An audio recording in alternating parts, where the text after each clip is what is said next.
7 मई 2025 की सुबह जब दुनिया सो रही थी, भारत ने पाकिस्तान पर एक ऐसा हमला किया जिसने इतिहास के पन्नों में एक नया अध्याय जोड़ दिया। इसे ऑपरेशन सिंदूर कहा गया। लेकिन क्या आप जानते हैं इस ऑपरेशन के पीछे की असली कहानी क्या है? पवित्र स्थल पर खून की होली। 22 अप्रैल 2025 को जम्मू कश्मीर के पहलगाम में एक भयानक आतंकी हमला हुआ। 26 निर्दोष पर्यटकों की हत्या कर दी गई, जिनमें अधिकांश हिंदू थे। आतंकियों ने पुरुषों को अलग कर गोली मारी, जिससे कई महिलाएं विधवा हो गईं। इस हमले ने पूरे देश को झकझोर दिया। निर्णय की घड़ी। भारत सरकार ने इस हमले के पीछे पाकिस्तान स्थित आतंकी संगठनों का हाथ बताया। प्रधानमंत्री नरेंद्र मोदी ने तत्काल एक उच्च स्तरीय बैठक बुलाई और जवाबी कार्रवाई का निर्णय लिया। इस ऑपरेशन को सिंदूर नाम दिया गया, जो उन महिलाओं के सिंदूर का प्रतीक था जिनके पति इस हमले में मारे गए थे। ऑपरेशन सिंदूर की योजना। 7 मई 2025 को भारतीय वायुसेना ने राफेल जेट्स के माध्यम से पाकिस्तान और पाकिस्तान अधिकृत कश्मीर में 9 स्थानों पर हवाई हमले किए। इन हमलों में स्कैल्प मिसाइलों और AASM हैमर बमों का उपयोग किया गया। लक्षित स्थानों में बहावलपुर, मुरिदके, सियालकोट और मुजफ्फराबाद शामिल थे, जो जैश-ए-मोहम्मद और लश्कर-ए-तैयबा जैसे आतंकी संगठनों के ठिकाने थे। अब्दुल रऊफ अजहर का अंत। इस ऑपरेशन में जैश-ए-मोहम्मद के कमांडर अब्दुल रऊफ अजहर की मौत हो गई। वह 2002 में अमेरिकी पत्रकार डैनियल पल की हत्या में शामिल था और भारत के लिए एक बड़ा खतरा माना जाता था। पाकिस्तान की प्रतिक्रिया। पाकिस्तान ने इन हमलों को अपनी संप्रभुता पर हमला बताया और जवाबी कार्रवाई की धमकी दी। दोनों देशों के बीच तनाव बढ़ गया और सीमा पर गोलाबारी और ड्रोन हमले शुरू हो गए। वैश्विक प्रतिक्रिया। अमेरिका, संयुक्त राष्ट्र और अन्य वैश्विक नेताओं ने दोनों देशों से संयम बरतने की अपील की। हालांकि भारत ने स्पष्ट किया कि यह कार्रवाई आत्मरक्षा में की गई थी और आतंकवाद के खिलाफ उसकी प्रतिबद्धता को दर्शाती है। ऑपरेशन सिंदूर का प्रभाव। इस ऑपरेशन ने भारत की आतंकवाद के खिलाफ नीति को और मजबूत किया। अब्दुल रऊफ अजहर की मौत ने आतंकी संगठनों को बड़ा झटका दिया। हालांकि इस कार्रवाई से दोनों देशों के बीच तनाव और बढ़ गया, जिससे क्षेत्रीय शांति पर खतरा मंडराने लगा। भविष्य की राह। ऑपरेशन सिंदूर ने दिखाया कि भारत आतंकवाद के खिलाफ किसी भी हद तक जा सकता है। हालांकि इसने ये भी स्पष्ट किया कि क्षेत्रीय शांति के लिए दोनों देशों के बीच संवाद और समझौता आवश्यक है। ऑपरेशन सिंदूर सिर्फ एक सैन्य कार्रवाई नहीं थी, यह उन निर्दोष लोगों के लिए न्याय की एक कोशिश थी जो आतंकवाद का शिकार बने। ये कहानी हमें याद दिलाती है कि शांति की कीमत चुकानी पड़ती है और कभी कभी उसके लिए कड़े निर्णय लेने पड़ते हैं। ध्यान दें, ये कहानी वास्तविक घटनाओं पर आधारित है, लेकिन इसे एक नाटकीय रूप में प्रस्तुत किया गया है। ऑपरेशन सिंदूर सिर्फ एक सैन्य कार्रवाई नहीं थी, यह उन निर्दोष लोगों के लिए न्याय की एक कोशिश थी जो आतंकवाद का शिकार बने। ये कहानी हमें याद दिलाती है कि शांति की कीमत चुकानी पड़ती है और कभी कभी उसके लिए कड़े निर्णय लेने पड़ते हैं। कश्मीर की वादियों में एक नई सुबह। 7 मई 2025 की सुबह कश्मीर की वादियों में एक नई सुबह थी।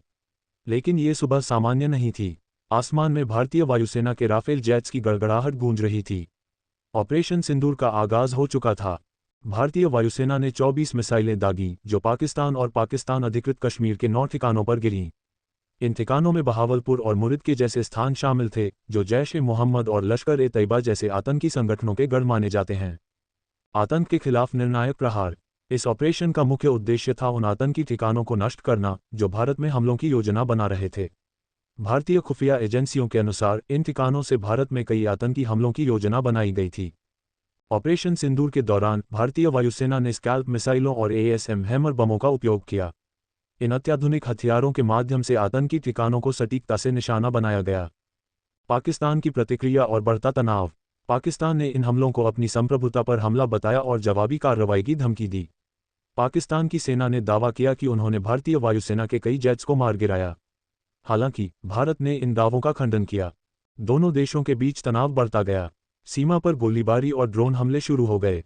पाकिस्तान ने ऑपरेशन बुनियान अल मरसूस के तहत भारत के कई शहरों पर ड्रोन और मिसाइल हमले किए। वैश्विक प्रतिक्रिया और परमाणु युद्ध का खतरा। इस संघर्ष ने वैश्विक समुदाय को चिंतित कर दिया। अमेरिका, संयुक्त राष्ट्र और अन्य वैश्विक नेताओं ने दोनों देशों से संयम बरतने की अपील की। हालांकि भारत ने स्पष्ट किया कि यह कार्रवाई आत्मरक्षा में की गई थी और आतंकवाद के खिलाफ उसकी प्रतिबद्धता को दर्शाती है। विशेषज्ञों ने चेतावनी दी कि यदि यह संघर्ष और बढ़ा तो यह परमाणु युद्ध में बदल सकता है, जिससे करोड़ों लोगों की जान खतरे में पड़ सकती है। ऑपरेशन सिंदूर का प्रभाव और भविष्य की राह। ऑपरेशन सिंदूर ने भारत की आतंकवाद के खिलाफ नीति को और मजबूत किया। हालांकि इस कार्रवाई से दोनों देशों के बीच तनाव और बढ़ गया, जिससे क्षेत्रीय शांति पर खतरा मंडराने लगा। ये ऑपरेशन हमें याद दिलाता है कि आतंकवाद के खिलाफ लड़ाई में कभी कभी कड़े निर्णय लेने पड़ते हैं। लेकिन साथ ही ये भी आवश्यक है कि दोनों देशों के बीच संवाद और समझौता हो ताकि भविष्य में ऐसे संघर्षों से बचा जा सके। संकट की घड़ी, परमाणु युद्ध का खतरा। ऑपरेशन सिंदूर के बाद भारत और पाकिस्तान के बीच तनाव चरम पर पहुंच गया। दोनों देशों ने एक दूसरे पर हवाई हमले, ड्रोन हमले और मिसाइल हमलों का आरोप लगाया। पाकिस्तान ने बुनियान अल मरसूस नामक जवाबी ऑपरेशन शुरू किया जिसमें भारतीय शहरों पर हमले किए गए। इस संघर्ष ने वैश्विक समुदाय को चिंतित कर दिया। अमेरिका, संयुक्त राष्ट्र और अन्य वैश्विक नेताओं ने दोनों देशों से संयम बरतने की अपील की। हालांकि भारत ने स्पष्ट किया कि यह कार्रवाई आत्मरक्षा में की गई थी और आतंकवाद के खिलाफ उसकी प्रतिबद्धता को दर्शाती है। योजक चिन्ह, राजनीतिक प्रतिक्रिया और वैश्विक दबाव। भारत सरकार ने ऑपरेशन सिंदूर को आतंकवाद के खिलाफ एक निर्णायक कदम बताया। प्रधानमंत्री नरेंद्र मोदी ने कहा कि यह कार्रवाई उन निर्दोष लोगों के लिए न्याय की कोशिश है जो आतंकवाद का शिकार बने। विपक्षी दलों ने भी इस कार्रवाई का समर्थन किया। दूसरी ओर पाकिस्तान ने इसे अपनी संप्रभुता पर हमला बताया और अंतर्राष्ट्रीय समुदाय से हस्तक्षेप की मांग की। वैश्विक नेताओं ने दोनों देशों से संयम बरतने की अपील की, लेकिन तनाव कम नहीं हुआ। भविष्य की राह, शांति या संघर्ष। ऑपरेशन सिंदूर ने दिखाया कि भारत आतंकवाद के खिलाफ किसी भी हद तक जा सकता है। हालांकि इसने ये भी स्पष्ट किया कि क्षेत्रीय शांति के लिए दोनों देशों के बीच संवाद और समझौता आवश्यक है। विशेषज्ञों का मानना है कि यदि दोनों देश संयम नहीं बरतते तो ये संघर्ष परमाणु युद्ध में बदल सकता है, जिससे करोड़ों लोगों की जान खतरे में पड़ सकती है। ऑपरेशन सिंदूर सिर्फ एक सैन्य कार्रवाई नहीं थी, यह उन निर्दोष लोगों के लिए न्याय की एक कोशिश थी जो आतंकवाद का शिकार बने। ये कहानी हमें याद दिलाती है कि शांति की कीमत चुकानी पड़ती है और कभी कभी उसके लिए कड़े निर्णय लेने पड़ते हैं। थम्स अप का चिन्ह, सीमा के पार खुफिया जंग की शुरुआत।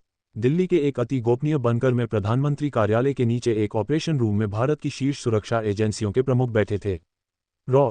एनएसए और सेना के प्रमुख सब एक ही टेबल पर थे। बात सिर्फ सैन्य कार्रवाई की नहीं थी, अब रणनीति का स्तर बदल चुका था।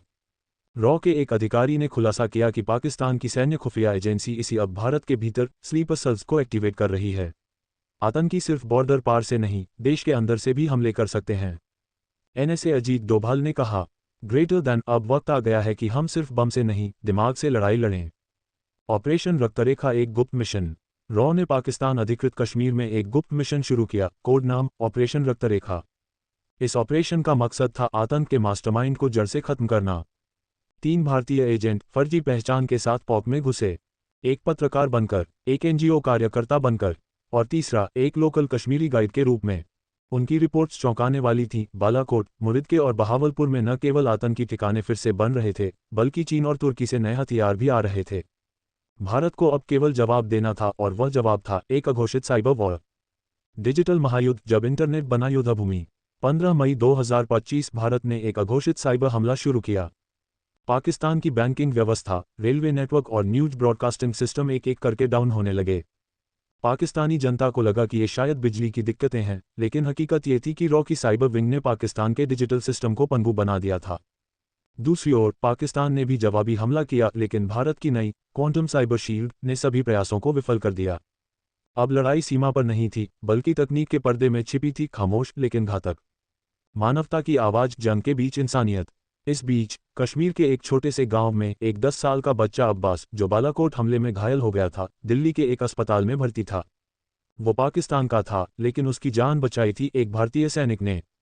इस घटना ने सोशल मीडिया पर तूफान ला दिया। #ह्यूमैनिटी फर्स्ट ट्रेंड करने लगा। लोगों ने सवाल उठाए, क्या हम वाकई जंग चाहते हैं या एक ऐसा भविष्य जहां अब्बास और अर्जुन एक ही स्कूल में पढ़ सकें। चुपचाप मार, जब दुश्मन को पता भी न चले।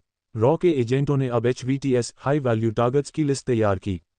दुनिया के अलग अलग हिस्सों में बैठे आतंक के फंडर, ट्रेनर और स्पोर्टर अब सुरक्षित नहीं थे। दुबई, कतर, लंदन और मलेशिया, हर जगह सटीक और साफ ऑपरेशन चलाए गए। कोई अखबार में नहीं छपा, कोई प्रेस कॉन्फ्रेंस नहीं हुई, लेकिन असर दिखा, फंडिंग की धारा सूखने लगी। भारत का संदेश, अब हम चुप नहीं बैठेंगे। 20 मई को संयुक्त राष्ट्र में भारत के प्रतिनिधि ने कहा, ग्रेटर दैन, हमने शांति का रास्ता हमेशा चुना, लेकिन जब शांति को हमारी कमजोरी समझा गया तो हमने जवाब देना भी सीखा। अमेरिका, फ्रांस और ऑस्ट्रेलिया ने भारत का समर्थन किया। ये पहली बार था जब भारत को सिर्फ एक देश नहीं, एक वैश्विक ताकत के रूप में देखा गया। आखिरी झटका, कूटनीति का महाधमाका। भारत ने पाकिस्तान को अंतर्राष्ट्रीय स्तर पर अलग थलग करने के लिए कूटनीतिक मोर्चा खोल दिया। IMF से कर्ज रुकवाया गया, FATF की ग्रे लिस्ट में बने रहने का दबाव बढ़ाया गया और OIC देशों के साथ सीधी बातचीत कर पाकिस्तान को कटघरे में खड़ा किया गया।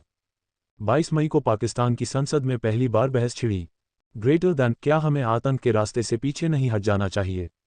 शांति की लौ, एक नई शुरुआत।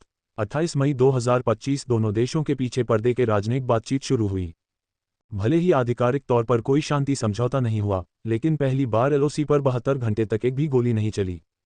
भारत ने एक बात दुनिया को स्पष्ट कर दी थी, ग्रेटर दैन, हम युद्ध नहीं चाहते, लेकिन अगर कोई हमें छेड़ेगा तो हम वो देश हैं जो सिंदूर के रंग में भी जवाब देना जानते हैं।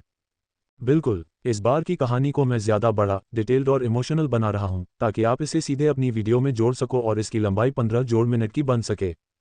ये पार्ट कहानी को गहराई और वैश्विक स्तर पर फैलते परमाणु युद्ध के खतरे की ओर ले जाएगा, जिससे आपकी ऑडियो ज़्यादा इन्वॉल्विंग और रहस्यमयी बने। संकट की घड़ी, परमाणु युद्ध के कगार पर, भाग 2।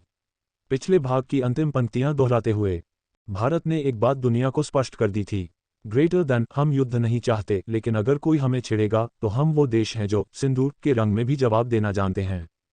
रावलपिंडी में रात का सन्नाटा और एक घातक बैठक। रावलपिंडी के जीएचक्यू में रात 2 बजे सेना, इसी और विदेशी सलाहकारों की एक आपात बैठक बुलाई गई।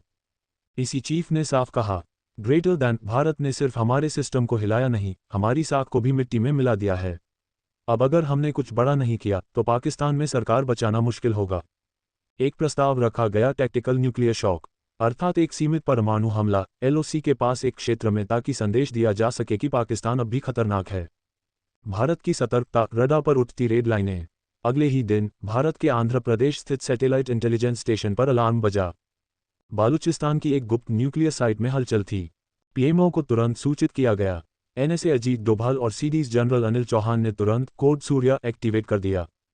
भारत की परमाणु डिटेरेंस की सबसे खामोश लेकिन सबसे खतरनाक रणनीति। मोदी का संदेश, सबसे गोपनीय, सबसे निर्णायक। रात 3:30 बजे प्रधानमंत्री मोदी ने साउथ ब्लॉक के बंकर में देश के सबसे चुनिंदा 7 अफसरों को संबोधित किया। उनकी आंखों में थकावट नहीं, तेज था। ग्रेटर दैन, अगर वो सीमित हमला करना चाहते हैं तो हमें असीम उत्तर देना होगा, पर पहले वार हम नहीं करेंगे। लेकिन जैसे ही हमारी धरती पर पहली रेडिएशन वेव का संकेत मिला, हम चुप नहीं रहेंगे। संयुक्त राष्ट्र की अफरातफरी, वाशिंगटन से बीजिंग तक खलबली। जैसे ही यह इनपुट अंत तक पहुंचा, पूरी दुनिया में हड़कंप मच गया। अमेरिका ने अपना डेफकॉन 3 अलर्ट एक्टिवेट किया। रूस ने अपने परमाणु बंकर खोल दिए।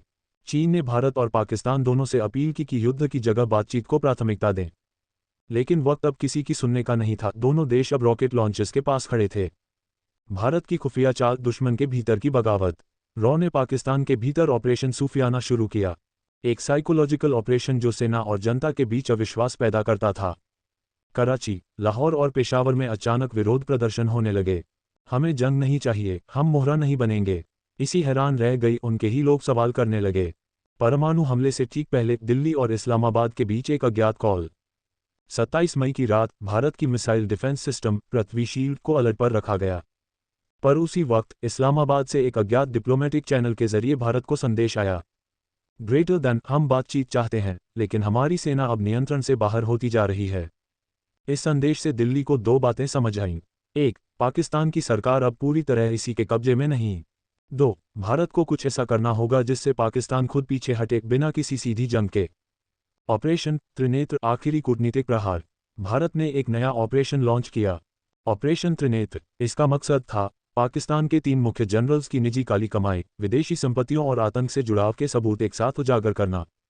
1 जून को दुनिया भर के मीडिया चैनल्स पर वो दस्तावेज लीक हुए। दुबई में जनरल मुजमिल की 4 प्रॉपर्टी, लंदन में इसी चीफ के बेटे का बैंक अकाउंट, और स्विट्जरलैंड में रखे गुप्त परमाणु सौदे के पेपर्स। पाकिस्तान की जनता उबल पड़ी। सेना के खिलाफ देशभर में आंदोलन शुरू हो गए, और पहली बार परमाणु बटन दबाने का आदेश रोक दिया गया। इंसानियत की आखिरी उम्मीद, एक खत जो वायरल हो गया। उसी दिन एक भारतीय सैनिक की पत्नी आशिता शर्मा ने अपने पति को लिखा एक खत सोशल मीडिया पर पोस्ट कर दिया। उस खत में लिखा था, ग्रेटर दैन, अगर तुम्हें कुछ हो गया तो मेरा बेटा देश को कैसे देखेगा? क्या हम दोनों देशों के बच्चे यही सीखें कि लड़ाई ही समाधान है? वो खत पाकिस्तान में भी वायरल हो गया। लोग रो पड़े और सवाल करने लगे, क्या हमें भी आशिता जैसी माओं की बातें नहीं सुननी चाहिए? संघर्ष से समझौता और परमाणु युद्ध टल गया। 10 जून 2025 भारत और पाकिस्तान की सेना ने एलओसी पर गोपनीय युद्ध विराम पर हस्ताक्षर किए। बिना प्रेस, बिना प्रचार, सिर्फ शांति को मौका देने के लिए। परमाणु हथियारों की तैनाती वापस ली गई, लेकिन सब कुछ पहले जैसा नहीं था, क्योंकि अब दुनिया जान चुकी थी कि एक छोटी सी चिंगारी भी लाखों जिंदगियां जला सकती है। अंत नहीं, चेतावनी है ये कहानी। ऑपरेशन सिंदूर ने सिर्फ एक बदला नहीं लिया, उसने एक पूरी प्रणाली को उजागर किया। लेकिन ये कहानी यहाँ खत्म नहीं होती, क्योंकि अब भी बहुत कुछ बाकी है। छुपे हुए दुश्मन, अधूरी साजिशें और नई चुनौतियाँ। क्या आप तैयार हैं? क्योंकि अगला भाग लाएगा एक नई गहराई, जहां देशभक्ति, बलिदान और एक असली गद्दार का पर्दाफाश होगा। रीजन लेटर आई, रीजन लेटर एन। नई दिल्ली, संसद के भीतर की साजिश। 14 जून 2025 प्रधानमंत्री मोदी लद्दाख के दौरे पर थे। उसी समय संसद के एक बंद कमरे में 6 लोग एक गुप्त बैठक में बैठे थे। इनमें से 3 सांसद, एक बड़े मीडिया चैनल का मालिक और 2 रिटायर्ड अफसर थे। उनकी बातचीत रिकॉर्ड हो गई थी। रॉ को भी अंदाजा नहीं था कि दुश्मन इस बार बाहर नहीं, भीतर है। ग्रेटर दैन पाकिस्तान से दुश्मनी दिखाओ और चीन से डील करो। भारत को अंदर से हिलाना है, तभी अगला चुनाव हमारा होगा। एक सांसद बोला। उनके पास करोड़ों डॉलर का चीनी फंड आ चुका था और अब अगला प्लान था ऑपरेशन D27। चीन की परछाई, ड्रैगन की खामोश चाल। बीजिंग में एक अंडरग्राउंड साइबर बेस से भारत के न्यूक्लियर और मिलिट्री कम्युनिकेशन सिस्टम पर नजर रखी जा रही थी। उनकी योजना थी भारत में साइबर ब्लैकआउट, जिससे सेना की कम्युनिकेशन टूटे और देश भर में दहशत फैले। उनका मानना था कि अगर भारत में अंदरूनी अराजकता हो जाए तो बॉर्डर पर बिना गोली चलाए कब्जा किया जा सकता है। पीएमओ की हलचल, एक ईमेल ने बदल दी दिशा। 18 जून की सुबह पीएमओ को एक ईमेल मिला। भेजने वाला कोई एक्स नामक अनजान था। ईमेल में एक लाइन लिखी थी, ग्रेटर दैन देशद्रोह संसद के भीतर से शुरू हुआ है और ड्रैगन इसकी सांस बन चुका है। रॉ तुरंत हर गुप्त कैमरा, फोन रिकॉर्ड और इंटेल को खंगालने लगा। नजर पड़ी एक नाम पर, सांसद R.K. चौधरी। प्रोजेक्ट अग्नि, सबसे गोपनीय मिशन एक्टिवेट। भारत ने एक अति गोपनीय मिशन लॉन्च किया, प्रोजेक्ट अग्नि। मात्र 5 लोगों को इसके बारे में जानकारी थी। मिशन था: 1. देश के भीतर मौजूद गद्दारों को पहचानना। 2. चीन की साइबर घुसपैठ को बेनकाब करना। 3. और सबसे खतरनाक, दुश्मन के प्लान को उसका ही हथियार बनाकर उलटना। एम्स ब्लैकआउट, देश के दिल पर पहला वार। 22 जून 2025 दोपहर 1:33 बजे। दिल्ली के एम्स, संसद भवन और DRDO नेटवर्क एक साथ ठप हो गए। साइबर अटैक इतना सटीक था कि मरीजों के वेंटिलेटर बंद होने लगे। सरकार के सिस्टम लॉक हो गए। लोगों ने समझा ये कोई टेक्निकल खराबी है, लेकिन अजीत डोभाल जानते थे ये युद्ध की पहली चाल है। उन्होंने कहा, ग्रेटर दैन, अब वक्त है अग्नि विजन चाल का, जिस पर सिर्फ हमारा भरोसा नहीं, पूरा भविष्य टिका है। गद्दार का पर्दाफाश, लाइव टीवी पर सबसे बड़ा धमाका। 25 जून 2025 एक प्राइम टाइम डिबेट के दौरान अचानक एक वायर टैप्ड ऑडियो देश भर में लाइव हो गया। उसमें आवाज थी, ग्रेटर दैन, अगर चीन भारत का डेटा सिस्टम गिरा दे तो बाकी हम संभाल लेंगे। चुनाव, जनता और डर, सब हमारी मुट्ठी में होगा। ये आवाज किसी और की नहीं, सांसद R.K. चौधरी की थी। देश में आग लग गई, मीडिया हिल गई, लोग सड़कों पर उतर आए, देश के दुश्मनों को फांसी दो। रॉ की चुपचाप कार्यवाही, न भारत न अदालत। R.K. चौधरी को आधी रात में एक गुप्त ऑपरेशन में उठा लिया गया।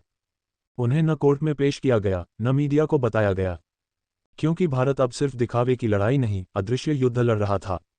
सीमा पर फिर से तनाव, चीन का नया दांव। लैक के पास चीनी सैनिकों की संख्या दोगुनी हो गई थी। चीन समझ चुका था कि उसका सॉफ्ट प्लान फेल हो गया, अब वो सीधे आना चाहता था। पर भारत भी अब 2020 वाला भारत नहीं था। भारत ने प्रोजेक्ट ट्रिनेटर 2 एक्टिवेट किया, एक ऐसा ड्रोन आर्मी नेटवर्क जो सैकड़ों किलोमीटर दूर से दुश्मन की हर चाल पहचान सके।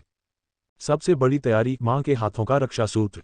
27 जून एक सैनिक की मां ने मीडिया में कहा, ग्रेटर दैन, मेरे बेटे के हाथों में बंदूक है, लेकिन मैंने उसके कलाई पर रक्षा सूत्र बांधा है। वो सिर्फ गोली नहीं चलाता, वो मां की दुआ भी लेकर चलता है। इस बयान ने देश में नई ऊर्जा भर दी। सेना तैयार थी, जनता जाग चुकी थी, गद्दार उजागर हो चुके थे। अब सिर्फ एक सवाल बचा था, क्या चीन खुले युद्ध की हिम्मत करेगा? अंत में नहीं, बीच में है यह मोड़। सिंदूर मिशन अब एक देशभक्ति की कहानी नहीं, अदृश्य युद्धों की सच्चाई बन चुकी थी, जहां दुश्मन कभी सामने नहीं आता और हमला कभी बंदूक से नहीं होता। थम्स अप का चिन्ह। सिंदूर मिशन, अंतिम अध्याय, वो राख जो इनकलाब बन गई। 30 जून 2025 चीन की ओर से एक आखिरी चाल चली गई। प्रोजेक्ट ड्रैगन ब्रेथ, एक जैविक हथियार जिसका उद्देश्य था भारत में महामारी जैसा डर और राजनीतिक उथल-पुथल फैलाना। इस बार हमला सिर्फ बॉर्डर पर नहीं, भारत के भीतर हर मोबाइल स्क्रीन पर था। डर, अफवाह और नफरत के वीडियो लाखों में फैलाए गए। लोगों में भ्रम पैदा किया गया कि सरकार सब छुपा रही है। लेकिन इस बार जवाब एक सैनिक से नहीं, एक मां से आया। लखनऊ में एक छोटे से स्कूल में एक टीचर ने बच्चों से पूछा, ग्रेटर दैन, अगर देश टूट जाए तो क्या तुम विदेश भागोगे? एक बच्चे ने जवाब दिया, ग्रेटर दैन, नहीं मैम, हम जुड़ेंगे क्योंकि ये देश हमारी माँ है और माँ को कोई छोड़ता नहीं। उस बच्चे का जवाब सोशल मीडिया पर वायरल हो गया। राष्ट्र फिर एकजुट हुआ। सिंदूर मिशन का आखिरी दांव अब यही था। सोशल मीडिया का जवाब सोशल जज्बे से। हर जगह, स्कूलों में, कॉलेजों में, मंदिरों और मस्जिदों में लोगों ने एक ही बात दोहराई। ग्रेटर देन, अब देश सिर्फ फौज से नहीं, सोच से बचेगा। रॉ और भारतीय सेना ने चीनी साइबर बेस को एक्सपोज कर दिया। 3 जुलाई, भारत ने अंतर्राष्ट्रीय मंच पर चीनी डेटा युद्ध का खुलासा किया। अंत में भारत ने वो सबूत रखे जो अब तक सिर्फ खुफिया फाइलों में थे। पूरी दुनिया हैरान रह गई। भारत, जो कभी सिर्फ सहनशील समझा जाता था, अब स्मार्ट, स्ट्रैटेजिक और सजग बन चुका था। एक आखिरी सीन, सैनिक की चिट्ठी। राजस्थान सीमा पर एक सैनिक शहीद हुआ। उसकी जेब से एक चिट्ठी निकली। ग्रेटर देन, अगर मैं लौटूं तो मां को गले लगाऊंगा, और अगर न लौटूं तो मां को कहना, मेरा सिंदूर अब देश की मांग में सज गया है। अब वक्त है सोच का सिंदूर लगाने का। ग्रेटर देन इस कहानी को सिर्फ सुनो मत, सोचो, समझो और फैलाओ, क्योंकि दुश्मन अब सरहद से नहीं आता, वो हमारे मोबाइल, सोशल मीडिया और मन में उतरता है। इसलिए जागना पड़ेगा, सवाल करना पड़ेगा और देश को हर दिन चुनना पड़ेगा। अगर आपकी रगों में देश अब भी जिंदा है, तो इस वीडियो को सिर्फ लाइक मत करो, उसे आगे बढ़ाओ, कमेंट करो, जय हिंद, और सब्सक्राइब करो उस सोच के लिए जो देश को जोड़ती है। क्योंकि हम कहानी नहीं बना रहे, हम एक सोच फैला रहे हैं, और ये सिर्फ शुरुआत है। सब्सक्राइब करें राज एक्सप्लोरर, जहां हर कहानी एक राज नहीं, एक जिम्मेदारी है।